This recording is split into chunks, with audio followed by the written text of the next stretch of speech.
इस वक्त हम मौजूद हैं प्रयागराज के बहादुरगंज इलाके के इमामबाड़ा गुलाम हैदर में। करोड़ों की ये वक्फ प्रॉपर्टी है जिस पर अतीक अहमद और उसके गिरोह के लोगों ने अघोषित तौर पर कब्जा कर लिया था। अतीक अहमद ने साल 2015 में अपने करीबी वकार रिजवी को यहाँ का मुतवल्ली बनाया था। वकार रिजवी ने इमामबाड़े की बिल्डिंग को तोड़कर यहाँ पर 64 दुकानों का निर्माण कराया।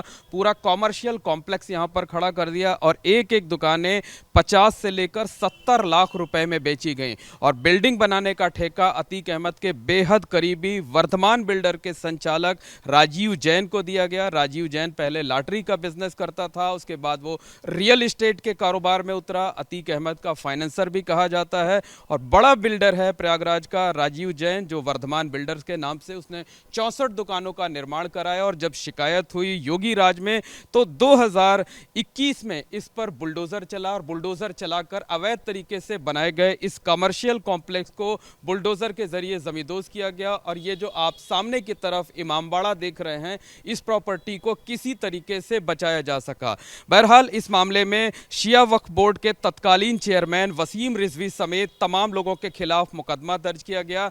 जांच सीबीआई को सौंपी गई है। सीबीआई की जांच में अतीक अहमद, जो कि भूमाफिया था, जिसने अपने लोगों को यहां पर बिठाया था, काबिज कराया था, उसके खिलाफ भी जांच चल रही थी। वसीम रिजवी के खिलाफ जांच चल रही थी, तमाम दूसरे लोगों के खिलाफ जांच चल रही थी। अभी जांच पूरी नहीं हो पाई है और जांच रिपोर्ट सामने आने के बाद साफ होगा कि किन किन लोगों की क्या क्या भूमिका थी। तो साफ तौर पर कहा जा सकता है कि माफिया अतीक अहमद ने प्रयागराज शहर की वक्फ प्रॉपर्टीज को भी नहीं छोड़ा था, वक्फ प्रॉपर्टीज पर भी कब्जा जमाया था और करोड़ों रुपए कमाए हुए थे। भाई देखिए, सिया वक्फ बोर्ड से जब परमिशन को मिला था कि मुतवल्ली को चयन हुआ है तो वकार रिजवी आए थे। उन्होंने हमारी उनकी बात भई तो उन्होंने कहा कि भाई आपको जो है 3 कमरा, लैट्रिन, बाथरूम और 1 दुकान आपको दिया जाएगा वक्फ बोर्ड की तरह। ये बेसिस में समझौता हुआ। फिर धीरे धीरे जैसे ये निर्माण कराते गए, जहाँ जहाँ जगह बचती वहाँ पर उनको शिफ्ट करते रहे। जब इन्होंने जो कॉम्प्लेक्स बनाया तो दुकानें निकाली, इमामबाड़े का काम भी अधूरा रुका हुआ था। उसी से सिया समुदाय के लोग भी आए, वापस उन्होंने बात किया वकार रिजवी से कि इसको आप कंप्लीट कर दीजिए और बाकी अब पीछे की 2 दुकानें इमामबाड़े को और थोड़ा बड़ा कर दीजिए।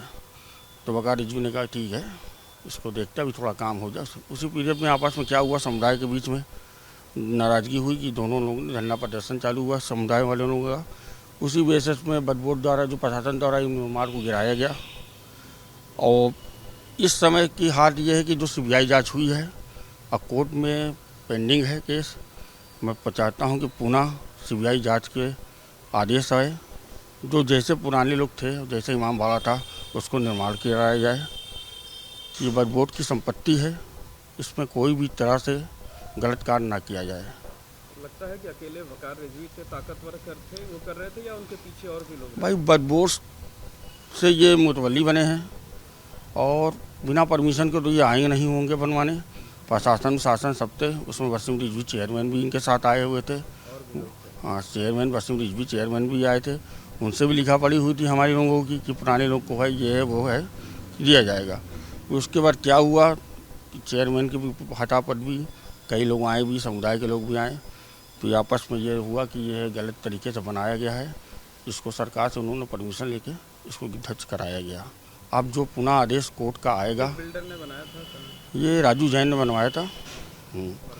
वर्तमान बिल्डर जो थे वो भी कोर्ट में पेंडिंग चल रहा है, उनको इन्वॉल्व हैं केसेस में। अब जो आदेश आएगा कोर्ट का वो मान होगा सबको। राजू जैन और वकार रिजवी किसके आदमी थे? ये आदमी क्या थे, वो बिल्डर थे, वो मुतवल्ली थे, आदमी तो कोई थे नहीं। ये लोग किसी ने इन लोगों को बिठलवाया था, करवाया था? नहीं, वो किसी कोई नहीं था, हमको जानकारी नहीं है। क्योंकि यहाँ कोई आया भी था तो उनके मेन वक्फ बोर्ड के सिया वसीम रिजवी चेयरमैन साहब आए थे बस उस समय की। क्या नाम है आपका? आशीष रावत। इस वक्त हम मौजूद हैं प्रयागराज के बहादुरगंज इलाके के इमामबाड़ा गुलाम हैदर के बाहर। ये वक्फ प्रॉपर्टी है, तकरीबन 200 साल पहले इस प्रॉपर्टी को वक्फ किया गया था। करोड़ों की बेशकीमती प्रॉपर्टी है ये, लेकिन अतीक अहमद और उसके गिरोह पर के लोगों ने इस प्रॉपर्टी पर भी अघोषित तौर पर कब्जा जमा लिया था, करोड़ों रुपए कमाए हुए थे। दरअसल साल 2015 में जब उत्तर प्रदेश में समाजवादी पार्टी की सरकार थी, अखिलेश यादव मुख्यमंत्री थे, तो अतीक अहमद ने अपने बेहद करीबी वकार रिजवी को यहाँ का मुतवल्ली नियुक्त कर दिया था। मुतवल्ली बनने के बाद वकार रिजवी ने वही किया जो अतीक अहमद कहता था। वकार रिजवी ने यहाँ इमामबाड़े की जो बिल्डिंग थी उसे डिमोलिश कर दिया। डिमोलिश किए जाने के बाद उसने ये दलील दी कि चूंकि जो इमामबाड़े की बिल्डिंग है वो जर्जर हो चुकी है, इसलिए इसे गिराया जा रहा है और इस बिल्डिंग को नए सिरे से तैयार किया जाएगा। लेकिन इमामबाड़े की बिल्डिंग यहाँ दोबारा नहीं तैयार हुई, बल्कि यहाँ पूरा एक शॉपिंग कॉम्प्लेक्स 4 मंजिला तैयार कर दिया गया। 64 दुकानें तैयार की गई, बाकायदा उसका इकरारनामा तमाम दुकानदारों से किया गया। 15 से 20 लाख रुपए के स्टैंप पर जो है कि 15 से 20 लाख रुपए उनसे वसूले गए। स्टैंप पेपर पर उसका जिक्र किया गया। हालांकि जो कहानी असली ये है कि एक एक दुकानदार से 60 से 70 लाख रुपए लिए गए। इस तरीके से यहाँ से करीब 40 से 45 करोड़ रुपए का कारोबार अतीक अहमद द्वारा यहाँ पर बिठाए गए मुतवल्ली वकार रिजवी ने किया और माना यह जाता है कि अतीक अहमद ने इसमें से लंबा पैसा लिया था, करोड़ों रुपए यहाँ से कमाए हुए थे। तो अकेले यही इमामबाड़ा नहीं बल्कि प्रयागराज के कई ऐसे और इमामबाड़े हैं, ऐसी और वक्फ प्रॉपर्टीज़ हैं जिस पर अतीक अहमद और उसके गिरोह के लोगों ने कब्जा किया था और उस पर करोड़ों रुपए कमाए थे। बहरहाल ये जो वक्फ प्रॉपर्टी आप देख रहे हैं इमामबाड़ा गुलाम हैदर है, इसके पर जब कब्जा होने लगा, जब शॉपिंग कॉम्प्लेक्स का निर्माण होने लगा तो कई लोगों ने आवाज़ उठाई। सोशल एक्टिविस्ट शौकत भारती ने भी इस मामले में आवाज़ उठाई और इस मामले में सीबीआई ने केस दर्ज किया। जो तत्कालीन शिया वक्फ बोर्ड के चेयरमैन थे वसीम रिजवी, उनके नाम मुकदमा दर्ज किया गया, कई अन्य लोगों के नाम मुकदमा दर्ज किया गया और पूरा सीबीआई जो है वो इस पूरे मामले में जांच कर रही है। और जांच के दायरे में बाहुबली पूर्व सांसद माफिया अतीक अहमद भी था, उसके गिरोह के कई लोग भी थे। बहरहाल सीबीआई की जांच अभी पूरी नहीं हो सकी है। सीबीआई की जांच जब पूरी होगी, जब रिपोर्ट आएगी, तब देखने वाली बात यह होगी कि आखिरकार इस पूरी वक्फ प्रॉपर्टी को लेकर असली खेल क्या था, कौन लोग जिम्मेदार थे। इस वक्त हम मौजूद हैं प्रयागराज के चकिया इलाके में, छोटी करबला के बाहर। ये कब्रिस्तान है, साथ ही साथ यहाँ मुहर्रम के महीने में ताज़िया दफन किए जाते हैं। वक्फ प्रॉपर्टी है, करोड़ों की बेशकीमती वक्फ प्रॉपर्टी है ये। लेकिन इस ज़मीन पर भी जो कि वक्फ की संपत्ति है, इस पर भी अतीक अहमद और उसके गुर्गों ने कब्जा कर रखा था। अतीक अहमद के कुछ करीबी रिश्तेदारों ने यहाँ की ज़मीन पर कब्जा कर लिया। यहाँ आप देख सकते हैं कि पीछे की तरफ कई दुकानें खोल रखी हैं, कागज़ों में भी हेराफेरी की गई है। सरकारी अमले की मिलीभगत भी सामने आई है और सरकारी अमले की मिलीभगत की भी जांच की गई है। सरकारी विभागों ने अपनी गलतियां भी मानी हैं, लेकिन अभी तक इस पूरे मामले में कोई कार्रवाई नहीं की गई है। तो अतीक अहमद के करीबी रिश्तेदार ने इस वक्फ प्रॉपर्टी पर, जो कि छोटी करबला के नाम से है, यहाँ पर भी कब्जा कर रखा था। करोड़ों रुपए कमाए गए यहाँ से। सरकारी अमले के मिलीभगत से ये पूरा खेल हुआ, लेकिन कार्रवाई के नाम पर कुछ भी नहीं हुआ आज तक। कार्रवाई के नाम पर सिर्फ और सिर्फ जीरो है। पूर्व बाहुबली सांसद अतीक अहमद और उसके भाई खालिद अजीम उर्फ अशरफ के कत्ल के बाद माफिया ब्रदर्स की तमाम कहानियां सामने आ रही हैं। चर्चा इस बात की है कि इन लोगों ने प्रयागराज में तमाम वक्फ प्रॉपर्टीज पर भी नजर गड़ा रखी थी, अपने करीबियों को उस पर काबिज कर रखा था और तमाम इमामबाड़े समेत जो दूसरे धार्मिक स्थल हैं जो कि वक्फ प्रॉपर्टीज थी, उन पर नजरें गड़ाए हुए थे। कई जगह कब्जा भी कर लिया था। प्रयागराज की अगर हम बात करें तो सोशल एक्टिविस्ट शौकत भारती जी हैं, जिन्होंने कई इमामबाड़े की लड़ाई लड़ी, कई वक्फ प्रॉपर्टीज की लड़ाई लड़ी। इन्होंने कई जगहों को आज़ाद कराया है। इसके साथ साथ इनकी जो लड़ाई है, इनका जो संघर्ष है, वो अभी भी लगातार जारी है। शौकत जी, ये बताइए सबसे पहले, अगर हम बहादुरगंज का जो इमामबाड़ा गुलाम हैदर है, अगर उसकी बात करें तो क्या कुछ वहां पर हुआ था? कितना पुराना इमामबाड़ा है और क्या कुछ वहां पर हुआ था? किस तरीके से वहां पर पूरा शॉपिंग कॉम्प्लेक्स बना दिया गया, फिर क्या कुछ हुआ? ये 200 साल पुराना इमामबाड़ा था, इमामबाड़ा गुलाम हैदर। और वक्फ बोर्ड के चेयरमैन वसीम रिजवी ने यहाँ के ऊपर एक वकार रिजवी नाम के शख्स को 2015 में इसका मुतवल्ली बनाया। और उसने क्या किया कि इस इमामबाड़े को पूरी तरीके से बुलडोज करके इस पे 4 माला कमर्शियल कॉम्प्लेक्स खड़ी कर दी, जिसके ख़िलाफ़ पूरी कम्युनिटी में बेचैनी पैदा हुई और एहतजाज किया गया। उसके बाद फिर उसको सील किया क्या नाम है सरकार ने, और वो लड़ाई लड़ती रही, वो लड़ाई चलती रही। आखिरकार 4-5 साल मैंने लड़ाई लड़ी, मुझे हर तरह के थ्रेट्स भी थी, ये भी थी, लेकिन उसके बावजूद उस लड़ाई को लड़कर, ये लड़ाई मैंने, चूँकि वो आज़म खान का पीरियड था इसलिए हमको कोई मदद नहीं मिल पाई थी, तो गवर्नमेंट जब बदली तो उसके बाद मैंने प्राइम मिनिस्टर ऑफ इंडिया को इस पर एक चिट्ठी लिखी और उस पर एक जांच सेटअप हुई। और उस जांच के अंदर, चूँकि उत्तर प्रदेश में जहाँ जहाँ शिया और सुन्नी वक्फ बोर्ड की संपत्ति लूटी गई थी, तो सेंट्रल वक्फ काउंसिल ने 36 पन्ने की रिपोर्ट शिया वक्फ बोर्ड की संपत्ति लूट की और 40 पन्ने की रिपोर्ट सुन्नी वक्फ बोर्ड की संपत्ति की लूट की सामने रखी। उसमें ये इमामबाड़ा भी था। तो और उसके बाद क्या हुआ कि फिर सेंट्रल वक्फ काउंसिल ने अपनी रिपोर्ट सबमिट कर दी। फिर हम माइनॉरिटीज़ कमीशन तक गए। माइनॉरिटीज़ कमीशन ने डीएम को, एसएसपी को और यहाँ के एडीए के वीसी को, इन लोगों को तलब किया और आखिरकार 5 साल की लड़ाई के बाद वो इमामबाड़े पर बनी कमर्शियल जो मार्केट थी उसको ध्वस्त करके गिरा दिया गया। लेकिन अभी भी उसका कब्ज़ा जो है वो हम लोगों के पास नहीं है। ठीक है, तो ये लड़ाई कुल कितनी दुकानें वहां पर बनाई गई थी और एक एक दुकान जो है वो कितनी कीमत पर लगभग बेची गई थी? देखिए, जो दुकानें थीं वो 50 से 70 लाख के बीच की थी और 64 दुकानें वहाँ पर बनाई गई थी। और क्या नाम है, बेसमेंट बनाने के लिए वहाँ के ऊपर जो कब्रें थी जो गुलाम हैदर जिन्होंने इमामबाड़ा बनाया था, उनके परिवार की, बेसमेंट बनाने के लिए उन कब्रों को भी खोद कर फेंक दिया गया था। ये इतना ज़्यादा वहाँ के ऊपर जुल्म किया था और किसी की हिम्मत नहीं थी कि उसके ख़िलाफ़ कोई बोलता। लेकिन लोग बोल क्यों नहीं पाते थे उस वक्त? तो लोग आवाज़ उठा सकते थे, कम्युनिटी के लोगों को आवाज़ उठानी चाहिए थी। देखिए, कम्युनिटी के कुछ लोगों ने आवाज़ उठाई, लेकिन जो कंस्ट्रक्शन करा रहे थे वो ज़्यादा पावरफुल थे। ठीक है, उनके पीछे बहुत से हाथ थे, पूरे तरीके से आज़म खान का ही हाथ था, वसीम रिजवी का ही हाथ था। तो अगर कहा जाए कि अगर सरकार ही साथ में हो तो उस पर लड़ना बहुत मुश्किल था। और हालात इतने ख़राब थे कि कोई आवाज़ नहीं उठा रहा था। लेकिन इमाम जुमा हसन रज़ा ज़ैदी साहब और हमने और हम लोगों के कुछ साथियों ने बाकायदा तौर के ऊपर, और कुछ दिन के लिए तो कुछ लोगों ने आवाज़ उठाई, फिर आखिर में ये हो गया कि हम चंद लोग ही रह गए, बाकी लोग किनारे हो गए। बहरहाल ये है कि किसी तरह से इस इमामबाड़े को ऊपर वाले का करम था कि क्या नाम है, उस पर बनी कमर्शियल मार्केट जो है वो बुलडोज कर दी गई। ठीक है, तो अब कौन कौन लोग किसके किसके पीछे थे, ये तो वो लोग जो वहाँ के मुतवल्ली हैं वो बताएंगे कि भाई उनके पीछे कौन कौन लोग थे, किसका पैसा था, कौन बिल्डर लगा था, किसने लगाया था, किसका सब। आपको लगता है कि वो एक साधारण जो मुतवल्ली है ये अकेले वो काम कर सकता है या उसके पीछे और भी लोग थे? जैसा आप चर्चा कर रहे थे कि कुछ बहुत ताकतवर लोग, कुछ बहुत सफ़ेद पोश लोग थे। देखिए, उसकी ऐसी हैसियत नहीं थी कि वो इतना बड़ा काम कर सके। ठीक है, और पूरे उत्तर प्रदेश में भी जितना भी सब कुछ हो रहा है, इसमें एक पूरा नेक्सस काम कर रहा था, क्योंकि छोटी मोटी लूट नहीं है वफ़ की, ये अरबों रुपए की लूट है। इलाहाबाद के अंदर ही करोड़ों रुपए की लूट है। आप देखें कि इसके अलावा छोटी करबला के ऊपर, हाँ, अच्छा, आपने जो कुछ कंप्लेन की उसमें लिखा हुआ है और बाकायदा जो रिपोर्ट्स भी आई हुई हैं, चाहे वो वक्फ काउंसिल की हो चाहे सेंट्रल गवर्नमेंट की हो, उसमें बाकायदा कई जगह कोट किया हुआ है लैंड माफिया करके। तो क्या कुछ लैंड माफिया भी इसमें लगे हुए थे? देखिए, जो लोग लैंड बिजनेस कर रहे हैं वो सब लोग जानते हैं कि लैंड बिजनेस करने में कौन कौन लोग हैं, किसका किसका, बगैर किसी नेक्सस के काम नहीं हो सकता। ठीक है, ये तो जाहिर सी बातचीत है।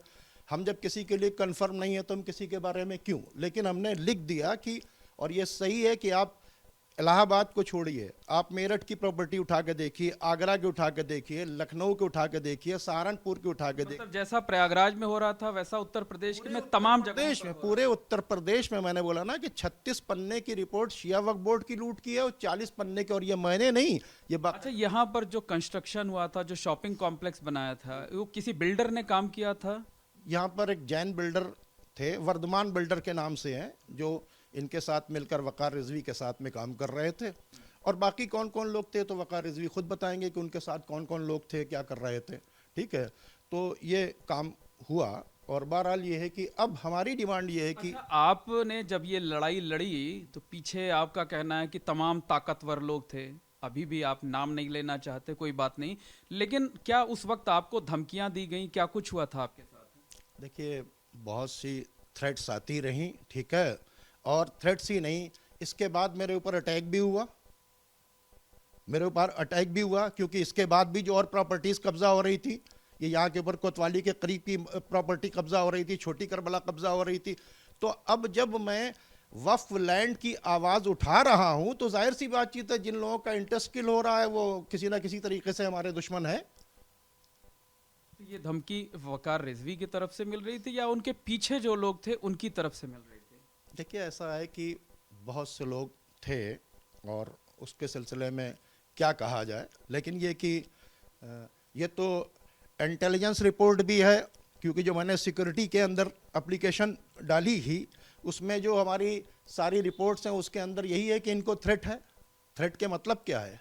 कहीं ना कहीं से थ्रेट तो है ही है। बड़े लोगों से है। अरे अब किससे है क्या नहीं, अब जाने। आपको सुरक्षा भी दी गई क्योंकि आप बड़ी लड़ाई लड़ रहे थे और बहुत ताकतवर लोगों के खिलाफ आप लड़ाई लड़ रहे थे, इसलिए आपको सुरक्षा भी प्रशासन की तरफ से मुहैया कराई गई, सरकार की तरफ से मुहैया कराई गई। देखिए, आज़म खान के पीरियड में मेरे साथ सिक्योरिटी थी परमानेंट, फिर आज़म खान ने उस सिक्योरिटी को विड्रॉ कर लिया। उसके बाद मैं बराबर सरकार से सिक्योरिटी की बातचीत करता रहा, ठीक है, और आज कागज़ के ऊपर मेरी सिक्योरिटी है। किस पर है? कागज़ के ऊपर है, ठीक है, और उसके अलावा जब ज़रूरत पड़ती है तब मुझको थाना सिक्योरिटी के लिए भेज देता है। तो क्या इस तरह की सिक्योरिटी होती है? इस तरह की सिक्योरिटी होती है? सिक्योरिटी देनी है तो परमानेंट सिक्योरिटी दे, ठीक है।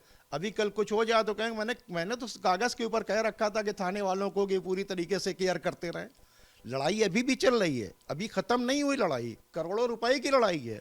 तो जिस तरीके से वक्फ की प्रॉपर्टी पर लोगों की नजर थी, बहुत ताकतवर लोगों की, करोड़ों नहीं बल्कि अरबों रुपए का ये मामला है, आप लड़ाई अब भी लड़ रहे हैं, तो आपको अब भी थ्रेट है, अभी भी आपको खतरा है? हाँ, बिल्कुल अब भी खतरा है, अब भी खतरा है मेरे ऊपर, क्योंकि या तो मैं लड़ाई बंद कर दूं, घर के अंदर बैठ जाऊं, ये मैं अपनी लड़ाई तो लड़ नहीं रहा हूं, वक्फ संपत्तियों को बचाने की लड़ाई लड़ रहा हूं।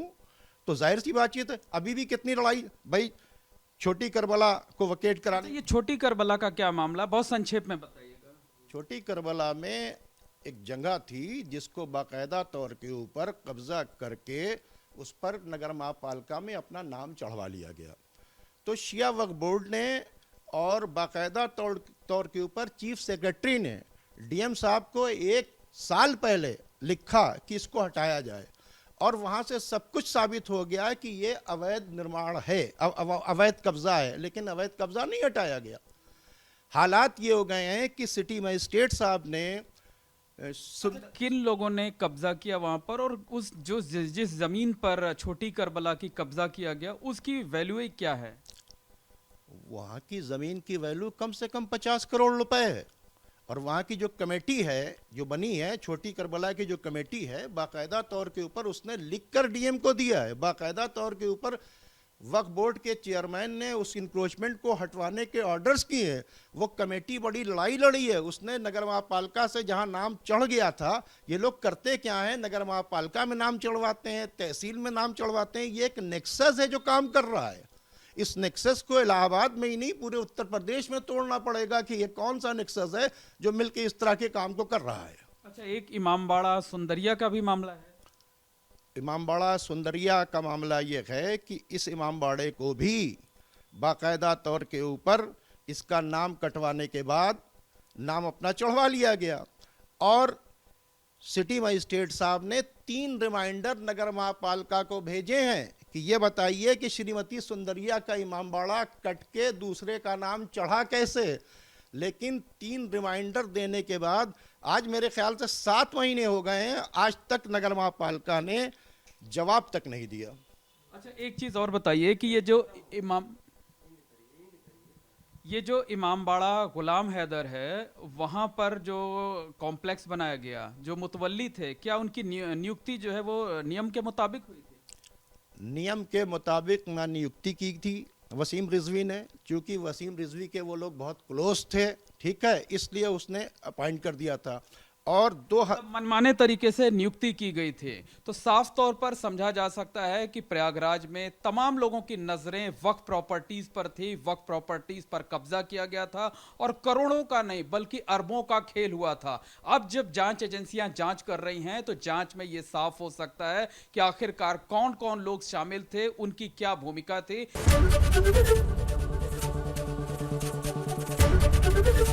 एबीपी गंगा, खबर आपकी, जुबान आपकी।